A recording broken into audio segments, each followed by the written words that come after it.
इस बीच आपको बताएं कि कांग्रेस, हम आपको बता रहे हैं कि एक झूठा नैरेटिव लेकर आगे चल रही थी, उसको आगे करके चुनावों में उतरी थी। लेकिन भारतीय जनता पार्टी क्या कर रही थी? माइक्रो मैनेजमेंट कर रही थी, बूथ को मजबूत कर रही थी और जितने भी फेक नैरेटिव फैलाए गए थे उसको क्लियर करते हुए आगे बढ़ रही थी। और यही वजह है कि कांग्रेस को खबर भी नहीं लग पाई और भारतीय जनता पार्टी ने मैदान फतेह कर लिया। रिपोर्ट देखिए।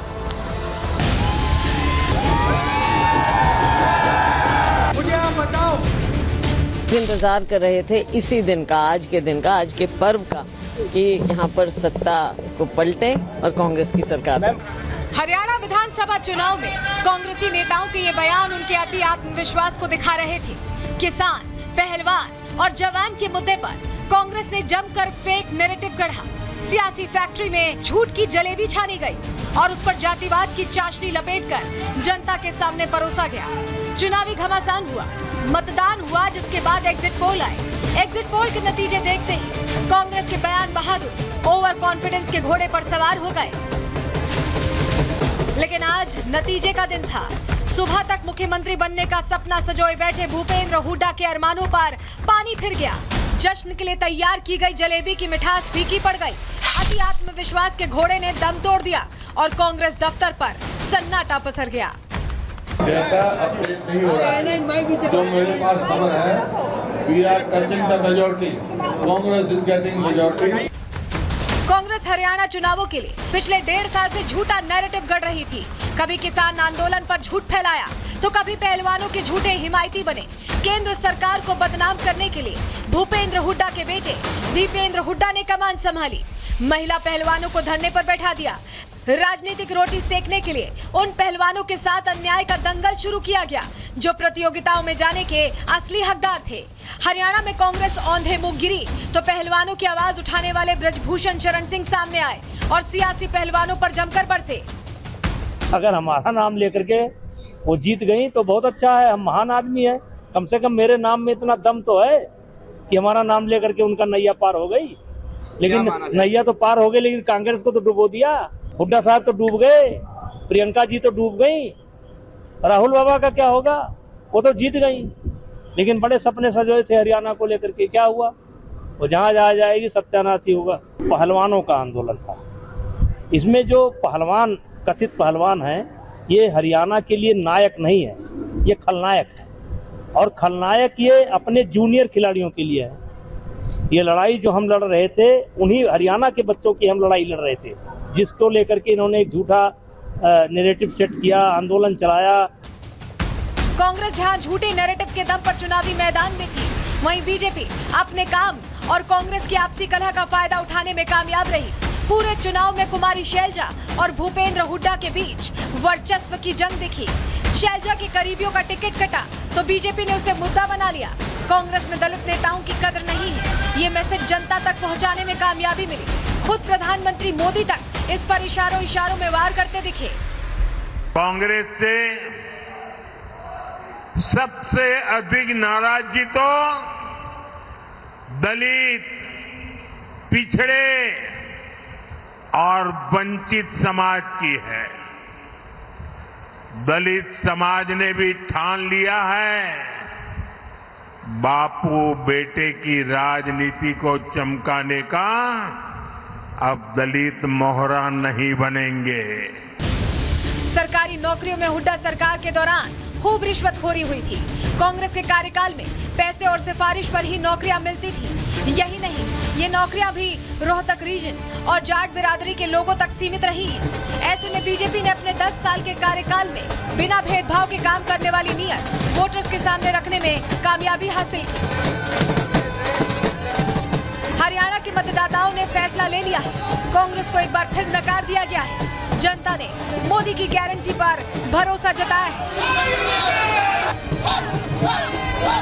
Bureau report, Republic Bharat.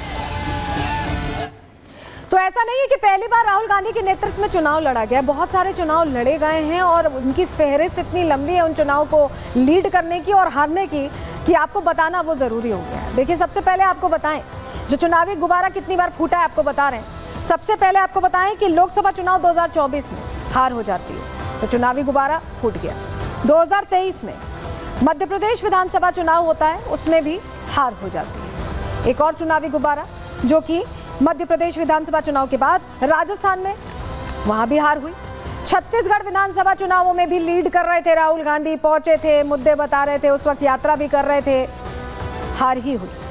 वहीं आंध्र प्रदेश विधानसभा चुनाव में साउथ को अपना गढ़ कहते हैं, लेकिन वहां भी हार का ही सामना करना पड़ा कांग्रेस पार्टी को। और हरियाणा विधानसभा चुनाव में क्या हुआ, ये तो आज हम आपको बता ही रहे हैं किस तरह से हार का सामना करना पड़ा है। लेकिन अब आपको बताएं कि इतना जलेबी का जिक्र हो गया, इतनी चर्चा हो गई जलेबी की इस चुनावों के दौरान राहुल गांधी की वजह से, कि अब वो जलेबी पॉलिटिकल हो गई है। और अब भारतीय जनता पार्टी कह रही है कि हम जलेबी बना रहे हैं, आप आइए और खाइए। देखिए ये तस्वीर, देखिए बीजेपी नेताओं ने जलेबी बनाई है। तस्वीर आप ये देख रहे हैं, कार्यकर्ताओं ने मुंह मीठा किया है एक दूसरे का जलेबी खिलाकर, क्योंकि जलेबी एक चर्चा का विषय हो गई हरियाणा चुनाव में। आपको पता होगा गोहाना की जलेबी बहुत फेमस है और अब जलेबी हर जगह हरियाणा में बांटी जा रही है भारतीय जनता पार्टी की तरफ से भी। तो हम बात कर रहे हैं कि ऐसा क्यों हो रहा है कि बार बार कांग्रेस को हार का सामना करना पड़ रहा है। आपको एक और तस्वीर अब हम दिखाने जा रहे हैं जो आपको ये बताएगी और समझाएगी कि हार क्यों हुई, क्या वजह रही। ये जो आप कुर्सी देख रहे हैं, यहाँ पे आप जो कुर्सी देख रहे हैं, दरअसल ये मुख्यमंत्री की कुर्सी है। अगर जीते तो कांग्रेस में से किसी को मिलती, लेकिन इसके लिए ऐसी रस्साकशी हुई। जो 3 चेहरे आप देख रहे हैं, रणदीप सुरजेवाला, कुमारी शैलजा और हुड्डा। हुड्डा पहले मुख्यमंत्री भी रह चुके हैं, भूपेंद्र हुड्डा। तो ये तीनों आपस में ऐसे भिड़े कि ये किसी को होश ही नहीं रहा कि कुर्सी तो कहीं और चली गई, ये रस्साकशी में ही रह गए, किसी को कुर्सी नहीं मिल पाई। और यह नतीजा क्या हुआ, ये हमेशा ही होता है कांग्रेस के साथ कि अंतर कलह इस कदर भारी होती है कि हार का सामना करना पड़ता है, क्योंकि कुर्सी मिलने से पहले कुर्सी किसे दी जाएगी इसकी चर्चा शुरू हो जाती है, इसके लिए लॉबिंग शुरू हो जाती है। और ये सब कुछ होता दिखाई दिया और यही वजह है कि हार का सामना करना पड़ा। और ये तस्वीर आप देख रहे हैं जहां अनिल विज जीत चुके हैं। कांग्रेस सुबह से ही जलेबियां बांट रही थी, कांग्रेस सुबह से जलेबियां बांट रही। हाँ, वो राहुल गांधी जी ने नई फैक्ट्री लगाई है, तो आज सुना है कि वहाँ की लेबर भाग गई और दरवाजे खुले नहीं वहाँ के, इसलिए आज थोड़ी सी दिक्कत है। लेकिन अब ईवीएम पे भी सवाल हो रहे हैं सर, ईवीएम पे भी सवाल हो रहे हैं, ईवीएम पे भी सवाल हो रहे हैं। ये हर चुनाव में जब कांग्रेस हारती है, जब जीती है तब ठीक है सब कुछ, जब हारती है तो ये इनका रोने का स्टाइल है। ये अलग अलग फ्रिक्वेंसी में अलग अलग नेता फिर आके रोते हैं और फिर आखिरी रोना हाय ईवीएम, हाय ईवीएम, हाय ईवीएम, हाय ईवीएम।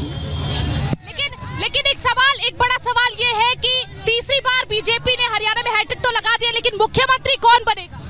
जिसको हाईकमान चाहेगी, ABCD जिसको मर्जी बना दे। ये हाईकमान आपको भी अप्रोच कर रही है? नहीं, अगर मुझे कहेंगे तो मैंने किसी पार्टी के डायरेक्टिव को आज तक मना नहीं किया। अगर मुझे कहेंगे तो मैं भी इनकार नहीं करूंगा और हरियाणा को हिंदुस्तान की सर्वश्रेष्ठ स्टेट बना के दूंगा। लेकिन अगर नायब सिंह सैनी को बनाते हैं कोई एतराज तो नहीं होगा? नहीं, जो हाईकमांड करे, मुझे तो जहाँ खड़ा कर देगी मैं वहीं से चक्के मारूंगा। तो देखिए ये जो है अनिल विज जी है जो लगातार ये कहते हुए नजर आ रहे हैं।